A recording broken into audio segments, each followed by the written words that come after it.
Hey, Jason Rice here with LotParty. And again, I'm excited to have Ricky Walter here, Used Car Ricky. What we're going to do, over the last few weeks, we've been dipping into some of the internet process. As we tweak our inventory, as we get more efficient with our inventory, we're driving more leads. Now what? We might not be getting the sales that we expected because our internet processes are falling apart. So a few episodes ago, I talked about the basic internet departments. The next episode, I talk about a deeper dive with Three Birds Marketing and what we could do to drive more traffic, not with just new leads, but even our current clientele base. Then I dug into the front and back end of the internet processes and the difference between sold and delivered and why that's important to track. Now I want to talk to Ricky because he just started over at a store to get the internet department going. I've been in those shoes, but I want to take it from an expert that's in the trenches right now to what areas do we focus on? How can we, what certain areas can we start pushing to see improvements, and then where do we go next? So without further ado, Ricky, if you can introduce yourself to the crowd here, maybe the two people that watch it, but introduce yourself, maybe your background, how things are going. Well, thanks for having me on first. And, my name is Ricky Walter. I'm at Mercedes-Benz of Georgetown currently. I've been in the car business for about 12 years, and I started out in sales, went to an internet department. I've worked in mostly import stores, Nissan, Honda, and Toyota. Been all the way up the food chain to sales manager, finance manager, and back down. So, I've had a good run. And a few years ago, I started doing some consulting, and wasn't really planning on getting back into the car business in retail. But I landed at a store that was fantastic. The people were amazing, and I made the jump and just decided to keep working with people. So. Mostly my focus now is looking at internet departments and see what we can change and do better and focus on so that we get a higher ROI on the leads that are coming in and lower the cost per sale. So. Okay. So again, I started out when you first go into, and I know you've done in consulting and now at the store, if you're just to kind of going blindly into a store that needed some internet help, where do you start? Their website, their CRM, both. But what do you think is the key, the initial, if anybody's struggling right now and feel like they need to turn things around, where would you attack? My philosophy about the internet and internet departments is about information and communication. So when I really look at the store's doing and not doing, I really look at mapping. Mapping from the DMS all the way up through the process into the showroom and back down again. So, the internet to me is information that is delivered relevant to the user at the speed of light. And I approach the internet department the same way. So I want to make sure that the DMS is talking to the website, and the website is sending the correct information and being syndicated to all the third-party vendor sites. Okay. And then I look at how the CRM is interacting with those as well, in terms of parsing leads, in terms of how the CRM communicates with the consumer, and how that information gets transported and gets logged and makes a record of it, so that I can see what my engagement is and what my conversion is over a longer period of time. Okay. So kind of building that virtual dealership from the ground up, that's the foundation of your virtual dealership, is just making sure all the pipes are connected and there's no leaks, right? So absolutely. So let's just say that's all lined up. Now where do you go? What do you attack on that from there? From the mapping standpoint? Yeah, let's just say everything's running smoothly. Now, maybe they don't feel like they're getting enough traffic or they're closing enough deals or both. Again, is it, a process? Is it website? Is it vendors? Lead providers? What's the next round of attack? Yeah. So, you can't really get an ROI until you have a good process in place, and based on that process, you'll know, how much you should be converting, how long the life cycle is for each lead from different vendors. And so once I've mapped it all out and I've got it all working the way I want it to, and all the information is flowing to the right places, what I like to do is then start working on internet processes with the sales team and really get them in tune with how the lead comes in, what we're supposed to do, how we're going to do it, how we're going to communicate with customers, what kind of information we're going to give them. And the reason I do that is because if I start pumping up the SEM and the PPC and SEO and all that other stuff, I'm going to get a bunch of leads that I'm not going to be able to reply to correctly, which is going to cost me money. Yeah. So I start with the mapping from the DMS up through the process. Then I move to the training aspect of it, of how we're going to manage the information as it comes in and as it's going out. Once I get that in place, which, you got to have the right people to do that. Once I get that in place, then I'll start looking at what I want to do with my third-party vendors, what I want to do with my syndication, what I want to do with my pricing, what I want to do with my PPC and SEM, display ads, all the other stuff. That stuff tends to come last because until I have the first two, I'm really spending a lot of money, doing a lot of things, and then getting frustrated at why I don't see results. And the biggest reason that most people don't see results is because either the mapping is incorrect or the process isn't developed to a point where you can really gauge the ROI on what you're spending. Yeah, and that's why I covered in that first episode just the foundation, because so many dealers, we got to get on Facebook, we got to get on social media, we got to get this done, and they don't even have the foundation built yet of just a process, because and I think that's where the big struggle is a lot, that the new shiny tool or the new shiny marketing angle we go after without having that solid foundation. Now, I'm going to bring this up, and this interview isn't about me, but I want to talk about, maybe it brings in a debate. What do you prefer as far as salespeople handling leads, BDC, internet people? My choice is, now I understand everybody on your showroom floor should be internet savvy and have the ability to handle internet leads. But the way I talk to stores is, I think let's say you have 10 salespeople, you've got 2 or 3 that you really can trust that answer the phone correctly. You probably got 3 or 4 that have great product knowledge. You have another 3 or 4 that maybe can handle appraisals a lot better. But you might have 3 or 4 that you can only handle email communications or sit behind a computer most of the day making phone calls over and over. And so to spread it all out becomes a juggling act. I don't like that. I like it so much to have, and this is the way I was raised in the car business, handling leads, is we get the lead, we call, we email, schedule appointment, we sell the car. My preference even further would have them handle an F&I and go on the whole gamut. But, and maybe at some point in time my whole floor is at that ability. But if not, I'm going to have 3, 4, whatever amount of leads. If I figure 80 to 120, depending on your processes, leads, and have them call an email, schedule an appointment, get it in. Now, most guys will say less than 100, but that's a different conversation. But what do you feel like should be done at a store? Who should handle it? What's the level of amount of leads?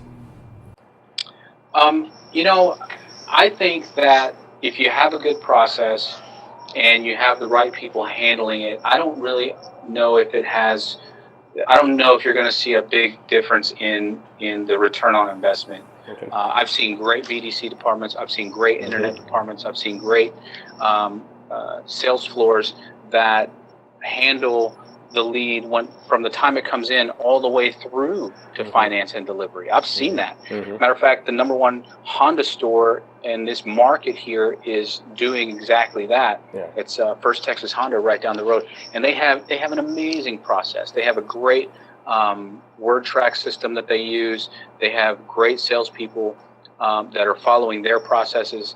And so I don't know if one is better than the other. I've seen them all work. Yep. For me personally, I think that, I've got a good process, and as long as I'm training on that process and developing the people, and I'm managing the process and developing the people, I can always count on a couple of things, which is I'll know at the end of the month.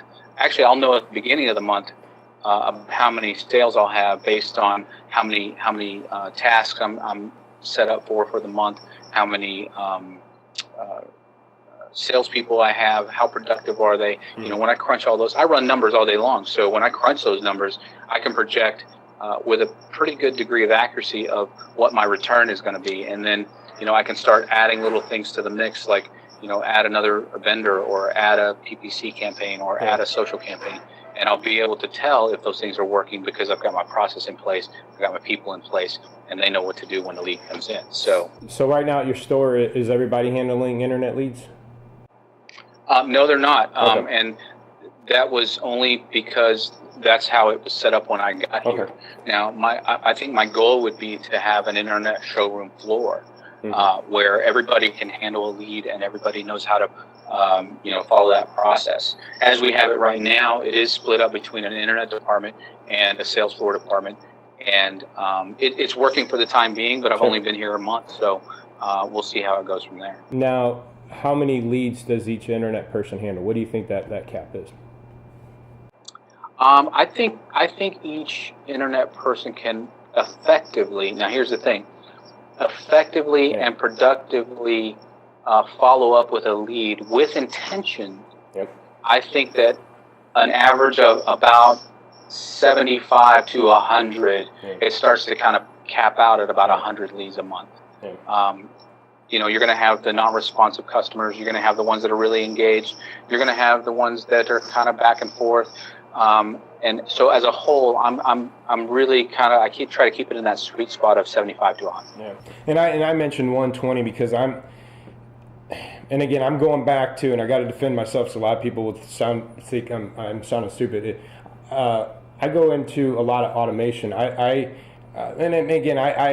over 8 years running I've had time tested internet templates that I seem like work effectively. So I know at day 7 I want to send this email, which is short personal email. Those templates are great, and the systems can plug in the name and the car and everything like that. And I a lot of times will just have that automatically sent out, 7-day, 10-day, 14, those type of emails just going out to allow my person to hit the phones harder. I'd rather them pound the phones than pull up a lead, grab a template, hit send. Pull up a lead, grab it. Now, a perfect world, I want them to grind and like you said, work the lead effectively, type out the emails more exactly where the customer is.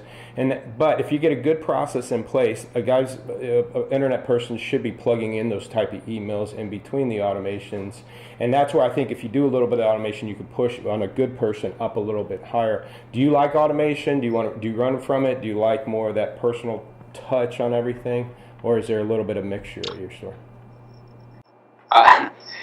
There's a lot of brain damage when it comes to internet processes and following up with 120 customers or 100 customers or 75 customers a month where, 50% of them are non-responsive. There's a lot of brain damage there. And my job is to make the most efficient use of their time. And the best way that I've found to do that was to set up lifecycle marketing workflows where if the customer is engaged, we have a certain workflow that we follow.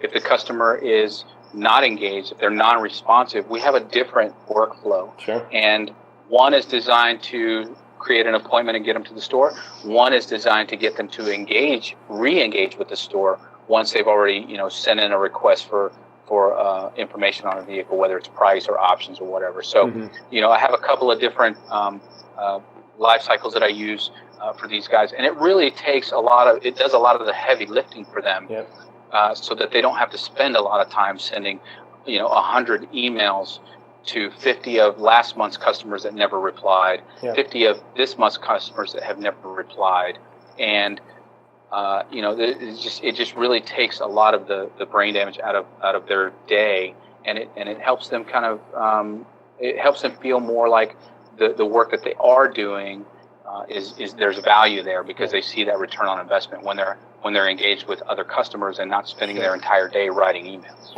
Well, one of the things I'm surprised with that the dealers that I run into, but again, most of them are struggling dealers that need help on it, is they typically have the CRM process set up, and that's mostly it, other than sold and floor follow-up processes, and they don't have a trade-in process, a credit app process, a no phone process. I mean, how many different, other than, again, engaged or not engaged type processes, I mean, do you guys have the trades, F&I, things like that? And then who handles that? Does that load get handled? We used to get a lot of subprimes. My internet people handle it, but we got so many, we end up having to give it to the subprime department because we just can't handle it. Do you guys do any kind of movements like that on those type of leads? We do. We have an acronym that we use here, and it's ACES, and it stands for Autonomous, Communication, Engagement, and Salesmanship. So they use that format when they're engaging with a customer or not engaging with the customer to be able to drive the customer to the store.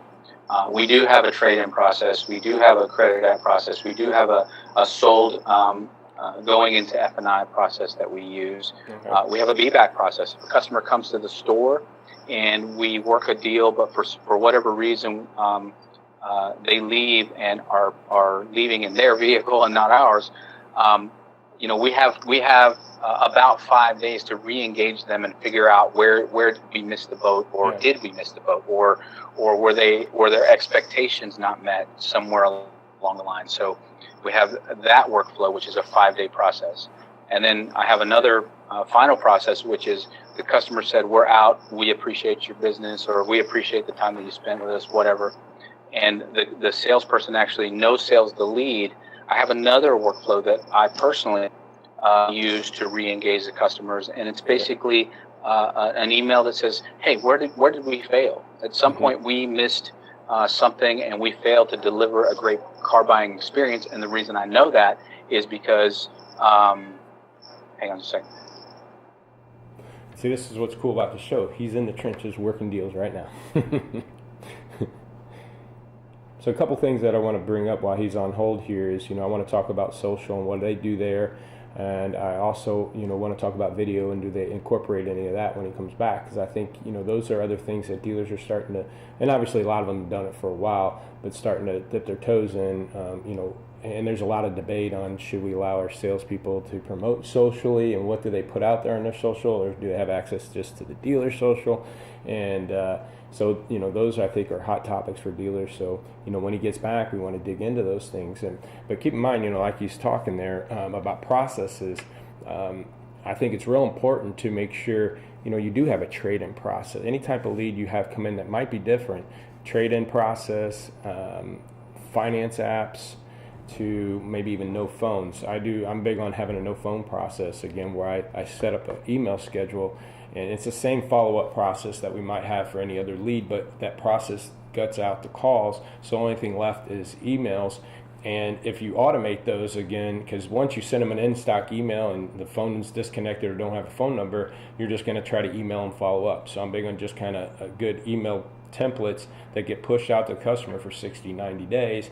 And then that allows that, and then we do task in between there to have the spot check every 3, 5, 7 days to spot check on the lead and maybe do a custom email about new incentives or something, or the car sold, here's something similar.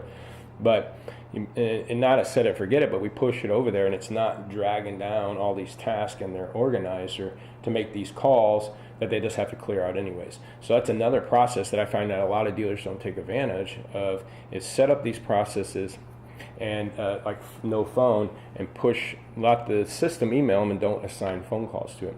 So Ricky, you're back working that deal? All right, so one of the things I want to talk about is, let's talk about video. Do you guys implement any kind of video? Do you guys do YouTube? Do you do any kind of those software that they introduce themselves and send it to the customer, co-video and things like that? Do you guys implement video at your store? All right.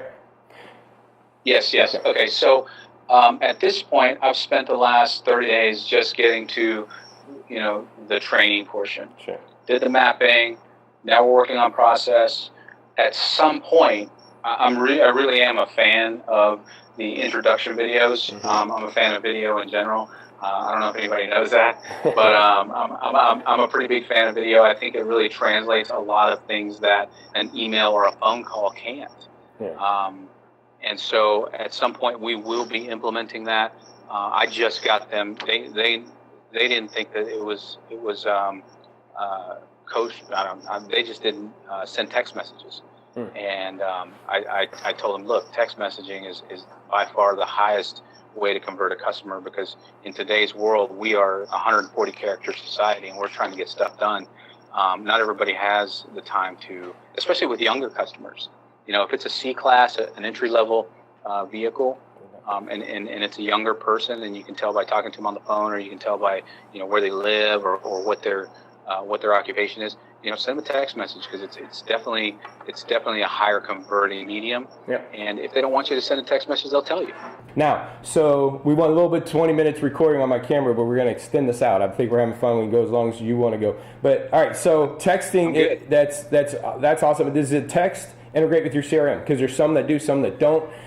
Is it integrating with your CRM so you can see that follow-up within there, or is it just something that they're able to do outside of it and you just kind of assume? It doesn't, but we found a way to work around it. Okay. So the CRM that we're using won't do it, but if we use an iPad, because they have a mobile version of the CRM, it does. We figured out a little workaround so that it would. So it worked out pretty good, and actually one of the team members is the one that figured it out. So I can't take credit. I'd love to take credit for it, but I can't. Yeah. So good job, Jennifer. Yeah, and that's the that's the cool part about car people. They usually figure out around that problem, any of those problems. So they'll figure it out, right? Yeah. Yeah. So the other thing I wanted to bring up, social. Okay. How big are you guys socially as a dealership? And then another big debate is, do you let your staff be social and promote on their personal pages and mix business with pleasure type thing? Because there's a lot of that, legal stuff and risks that dealers take on that. Where do you guys stand with that so far with the dealership? Me personally, I think that if someone is seriously interested in promoting themselves and creating a brand, I believe in it 100%. I believe that it can only help the store, and it can only help increase the number of deals that you can get, as well as the brand loyalty to the salesperson and the store. Yeah. Do I allow salespeople to post things on the Facebook page of the store? No. That is actually monitored very closely by the people that are in charge of managing that information. And in a corporate setting like this, like where I am, it's very controlled, and for a good reason. I mean, you certainly wouldn't want a disgruntled employee to go off and start, posting just crazy stuff. And I've seen it happen. I've seen some really bad things happen over the last 10 years that social has really grown. Some GMs don't even know that there's somebody else posting on their page because they don't know how to turn off the filter. Things like that. Or they're liking things and didn't know that it's showing up underneath the dealership. What's that? Or they're liking things and not knowing that it's showing up on, or they're sharing things not knowing that they're logged into the dealership's and it's sharing it on theirs instead of the personal. I've seen that happen too. So yeah. Yeah. So anything that we've covered or haven't covered that you think is real important if a dealership's kind of struggling right now with internet? What other areas you think would be important to cover that I might not have brought up? The biggest problem that I see with internet departments is a lack of process and a lack of leadership. Mm-hmm. You have to have a process, and you have to have leadership that believes in that process, because salespeople will only believe in a process as much as you do, and as much as you believe that it can impact sales. Yeah. And so the biggest problem I find is that internet departments are just kind of doing the same thing that they do on the floor, but via email. Yeah. And that's a huge disservice to the end user, the dealership, the salespeople that are using that type of process. But when you have good leadership and you have a good process, the best part about that is that I can take just about anyone who has never sold cars, teach them a great process, teach them how to use it, and then develop them into salespeople along the way. Yeah. And to me, that's probably the biggest hurdle for internet departments, is that they're basically just taking their showroom process and they're sending it out via email. Yeah. When can you be at the store? Yeah. I'd love to give you a price, but I'd love to have you here at the store. Or, I don't know what your trade looks like, so you need to bring it here. I mean, best price is in a world of, what's that? I said the best price is when you get in the door here, right? That's kind of thing. Yeah. I just, it's almost offensive. It's just an antiquated system, and so. I think the biggest thing that people can do is find a great process, find a good leader to manage that process, and to have some confidence, so that when you have somebody who's questioning it, you have the ability to lead them in the right direction. Yeah. And I even think just having a good process, like you said, you can get a good salesperson and then start training them and tweaking them and getting them better at what they're doing. Same with process. Just get something there. Get something in manager and monitor, and then let it grow, and then start tweaking it and moving it the way the customers are reacting to it. And you can do the same for both. They got to look at that process as a salesperson that matures and that gets better, and then we can start different angles and use it in different ways. But a lot of them just kind of keep them the same old and don't even change anything within it other than, well, let's cancel that provider and try a new provider and see if our numbers make a difference. Yeah. It just blows me away. It's like, let's look at our ROI, and we sold 2 cars on this vendor and we made $8,000. We sold 5 cars on this vendor and we didn't sell any on this one. But the 5 cars that we sold, we only made $500. So let's cancel that vendor and use the one that we made $8,000 on. I mean, it's there's no rhyme or reason to it, but it makes sense to them. All right, so maybe at this store you're not at this point yet because you're a month in. I tend to like to give lead providers and current stuff 2 or 3 months of trackable good data before I pull the trigger on anything. But if you had let's just say a $10,000 budget, $15,000 budget on your internet department, where would you spend a bulk of that money? Where would your first dollars go to, and what percent? Let's say you got $10,000. What percentage would go SEO, SEM, versus third-party lead providers versus classified sites like Auto Trader, Cars. What kind of budget do you tend to angle, and where do you like the majority of it going to? The sweet spot for me has been 80-20. 80% PPC and SEM retargeting, and 20% on third-party lead. Mm-hmm. I believe in driving traffic to my website and not to other people's websites, because I can retarget them, which raises the value of my website, not theirs. Yeah. So I do think that there is a place for a third-party vendor, depending on who it is and what my market looks like. However, I believe in homegrown customers who are loyal to me and the brand, and I think if I own them up front instead of later down the road, I'll have a lower cost per sale, lower cost per lead, a better ROI, I'll have better engagement, I'll have all the things that I think I'm getting with all these other vendors. Plus, they won't get retargeted on their site, on somebody else's site to somebody else's page.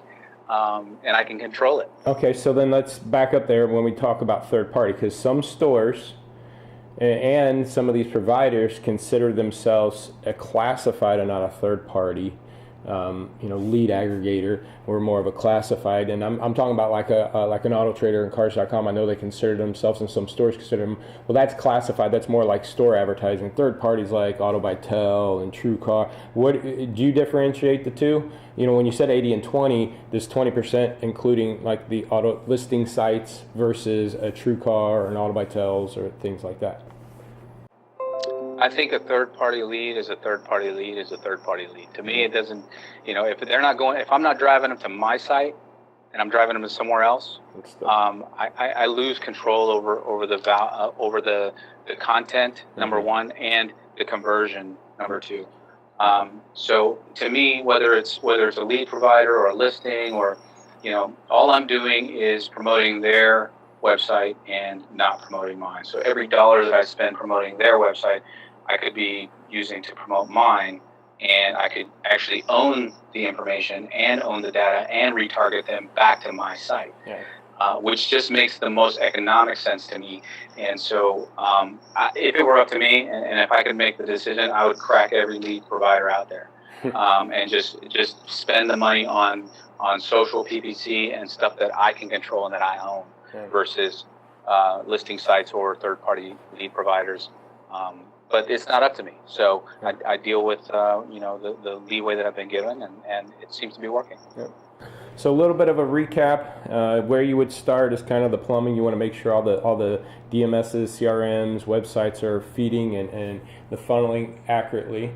You want to make sure then you have a good process in place. And regardless of, again, like you said, there's successful BDCs, internet only, salespeople, but figure out that core and then either, manage it and then start tweaking it the way, your customers or the department's reacting, When we talk about video, you're supportive and want to do it. You're just at a younger stage right now at the turnaround process that you don't implement it yet, and that's a good lesson to learn. Because again, if you're struggling, don't just be jumping out there at everything that's out there available to you.